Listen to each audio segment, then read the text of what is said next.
ये बात उन दिनों की है जब बुद्धा मरवन में अपना समय व्यतीत कर रहे थे। इस समय तक बुद्ध की प्रसिद्धि दूर दूर तक फैल चुकी थी। बहुत दूर दूर से लोग अपनी चिंताओं और परेशानियों का समाधान हेतु बुद्ध के पास आते थे। ऐसे ही एक दिन जब बुद्धा मरवन में अपने शिष्यों को प्रवचन दे रहे थे, तभी एक अधेड़ उम्र का व्यक्ति अपने नौजवान पुत्र को अपने साथ लिए बुद्ध की तरफ चला आ रहा था। जब यह प्रवचन स्थल के पास पहुंच गए तो बुद्ध ने एक नजर उन पर डाली और इशारे से बैठने के लिए कहा। जब प्रवचन समाप्त हो गए और सभी लोग वहां से चले गए तो बुद्ध ने उस व्यक्ति को अपने पास बुलाया और बैठने के लिए कहा। वहां चारों तरफ हरियाली छाई हुई थी। मौसम बहुत सुहाना था और तरह तरह के पक्षियों की आवाजें गूंज रही थीं। ऐसा नजारा देखकर उस व्यक्ति को अंदर से असीम शांति महसूस हो रही थी। इसके बाद बुद्ध ने उस व्यक्ति से आने का कारण पूछा तो इस पर व्यक्ति ने कहा, तथागत, मैं 2 दिन की लंबी यात्रा करके अपने पुत्र को आपसे मिलवाने लाया हूं। ये मेरा इकलौता पुत्र है और ये हर समय थका थका रहता है। ऐसा लगता है जैसे इसके अंदर कोई जान ही ना हो। इसका स्वभाव भी काफी चिड़चिड़ा सा हो गया है। अगर हम इससे कुछ भी कहते हैं तो यह हमारी छोटी छोटी बातों पर गुस्सा हो जाता है। इसके देखने की क्षमता भी उम्र से पहले ही कमजोर हो गई है और इसके बाल भी सफेद पड़ने लगे हैं। इतनी कम उम्र में इतनी बड़ी उम्र का लगना, मुझे तो कुछ समझ नहीं आ रहा है। तथागत, मैं अपने पुत्र के स्वास्थ्य को लेकर बहुत चिंतित हूं। जब मैं अपने पुत्र को वेद जी के पास लेकर गया तो उन्होंने कुछ औषधि दी और कहा, अपने पुत्र को तनाव कम लेने के लिए कहो। वो अपने दिमाग में बहुत अधिक तनाव लेता है, इसलिए उसकी ऐसी हालत हो गई है। लेकिन मैंने उसको बहुत समझाने के बाद भी तनाव का मतलब समझ नहीं आया। मुझे नहीं पता कि तनाव होता क्या है, यह किन कारणों से आता है और उसे कैसे अपने पुत्र के दिमाग से निकालूं। लेकिन मुझे सबसे पहले तो यह समझना है कि तनाव होता क्या है। इसीलिए तथागत, मैं आपके पास आया हूं। कृपया आप मेरी समस्या का समाधान कीजिए। यह सुन बुद्ध उसके पुत्र को बड़े ध्यान से देखते हैं। उसके चेहरे को देखते हैं, उसकी आंखों को देखते हैं और फिर उसके हाथों की नब्ज को भी देखते हैं। यह सारी विधि करने के पश्चात बुद्ध उस व्यक्ति से कहते हैं कि तनाव लेना तो कोई नहीं चाहता, लेकिन फिर भी यह तनाव लोगों के दिमाग को दीमक की तरह पकड़ लेता है और व्यक्ति जान भी नहीं पाता है कि वह तनाव में जी रहा है। लेकिन अगर व्यक्ति तनाव के कारणों को अच्छे से समझ लेता है और तनाव के बारे में कोई ऐसा पैमाना बना लेता है जिससे वह जान सके कि वह कितने तनाव में है, तो वह इस समस्या का समाधान भी खोज सकता है। सबसे पहले तो तुम ये समझो कि तनाव होता क्या है।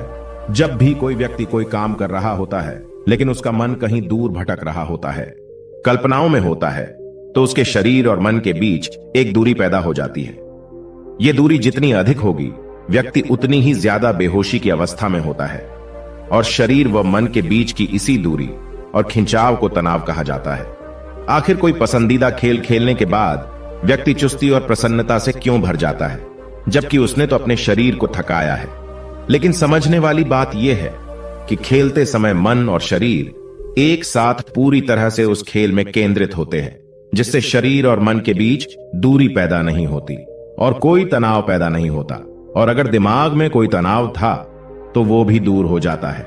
लेकिन इसके विपरीत, जब हम कोई ऐसा काम करते हैं जो हमें पसंद नहीं है, तो हमारा शरीर तो उस काम को कर रहा होता है, लेकिन हमारा मन कहीं दूर कल्पनाओं में भटक रहा होता है, जिससे शरीर और मन के बीच एक दूरी पैदा हो गई और तनाव ने जन्म ले लिया।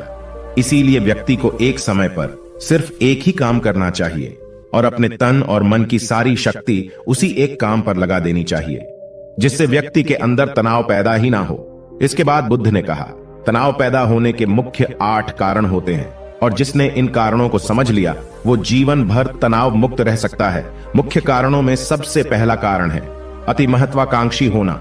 महत्वाकांक्षी होना अच्छी बात है, लेकिन क्या कभी आपने इस बात पर ध्यान दिया है कि इंसान के लक्ष्य कभी पूरे ही नहीं होते हैं। उसका एक लक्ष्य पूरा हुआ नहीं कि वह दूसरे की तरफ भागने लगता है, दूसरा पूरा हुआ तो तीसरे की तरफ, और इस तरीके से वो अपने लक्ष्यों को पाने के लिए जिंदगी भर गोल गोल घूमता रहता है। इसीलिए जो व्यक्ति अति महत्वाकांक्षी होता है, जिसने बड़े बड़े लक्ष्य बनाए होते हैं, वह वर्तमान में कभी रह नहीं पाता है। उसका मन सदैव भविष्य की योजनाएं बनाने में ही व्यस्त रहता है। उसका शरीर तो वर्तमान में रहता है, लेकिन मन भविष्य में ही रहता है। जिससे मन और शरीर के बीच दूरी पैदा हो जाती है और वह तनाव भरी जिंदगी जीने लगता है। बुद्ध के मुंह से यह बात सुन उस लड़के ने कहा, है बुद्ध, तो फिर इसका मतलब है कि हमें लक्ष्य नहीं बनाना चाहिए, क्योंकि लक्ष्य बनाना भी तो महत्वाकांक्षा ही है। इस पर बुद्ध ने कहा, जीवन में लक्ष्य बनाना कोई गलत बात नहीं है, लेकिन समस्या तब उत्पन्न होती है जब वो अपना पूरा ध्यान उस लक्ष्य से मिलने वाले परिणाम पर ही लगा देते हैं और उसके परिणाम की चिंता करते रहते हैं। व्यक्ति को वर्तमान में जीना आना चाहिए। आप लक्ष्य बनाइए और उस लक्ष्य की प्राप्ति के लिए कड़ी मेहनत करिए, लेकिन साथ ही साथ आपको इस बात का भी ज्ञान होना चाहिए कि आप अभी वर्तमान में जी रहे हैं और वर्तमान ही सत्य है। बुद्ध ने आगे कहा, तनाव का दूसरा सबसे बड़ा कारण है ईर्ष्या करना है। जब व्यक्ति ईर्ष्या और जलन से भर जाता है तो उसका मन अंदर से सड़ने लगता है। ईर्ष्या एक आंतरिक घाव है। आंतरिक घाव यानी मन का घाव। व्यक्ति के शरीर का घाव तो भर सकता है, लेकिन मन का घाव कभी नहीं भर सकता। इसीलिए व्यक्ति को दूसरे की खुशी और तरक्की से कभी ईर्ष्या नहीं करनी चाहिए, क्योंकि ईर्ष्या तनाव का कारण है। इसके बाद बुद्ध ने तनाव का तीसरा कारण बताते हुए कहा कि आरुषिपूर्ण काम न करना, इससे भी मन में तनाव पैदा होता है। जो काम करना हमें पसंद ही नहीं है, जिस काम में हमारी रुचि ही नहीं है, उस काम में हमारा मन लग ही नहीं पाएगा। हमारा शरीर तो वहीं बैठा रहेगा, लेकिन हमारा मन कल्पनाओं की उड़ान भरेगा, जिससे शरीर और मन के बीच दूरी पैदा हो जाती है और व्यक्ति तनावग्रस्त हो जाता है। इसीलिए इंसान को हमेशा अपनी रुचि के अनुसार ही कार्य करना चाहिए। अगर व्यक्ति ने यह पता कर लिया कि उसे कौन सा काम करना पसंद है और वो उसी काम को अपने जीवन का लक्ष्य बना लेता है, तो फिर वो काम उसके लिए काम नहीं बल्कि एक खेल बन जाता है। फिर बुद्ध ने कहा, तनाव का चौथा कारण होता है किसी दूसरे से अच्छा रखना। बुद्ध ने उस व्यक्ति की ओर इशारा करते हुए कहा, एक पिता होने के नाते तुम्हारी अपने पुत्र से बहुत सी अपेक्षाएं होगी कि तुम्हारा पुत्र एक बहुत ही कामयाब इंसान बने, तुम्हारा नाम रोशन करे, जैसा तुम चाहते हो उस तरह का जीवन जिए, तुम्हारी हर बात माने। लेकिन क्या आज तक कभी किसी की सारी अपेक्षाएं पूरी हुई है? जब भी कोई व्यक्ति किसी दूसरे से कोई अपेक्षा रखने लगता है तो वो अनजाने में अपने लिए तनाव पैदा करने लगता है। जरा सोचो कि अगर तुम्हारा बेटा तुम्हारे अनुसार काम नहीं कर रहा है और वो नहीं बन पा रहा है जो तुम उसे बनाना चाहते हो, तो निश्चित रूप से तुम्हारे दिमाग को तनाव तुम्हें पकड़ लेगा। तुम तनाव से भरा जीवन जीना शुरू कर दोगे और इस तनाव के बस में आकर तुम ऐसा व्यवहार करोगे, ऐसी बातें करोगे कि तुम्हारा अपने पुत्र के साथ संबंध और भी खराब होता चला जाएगा।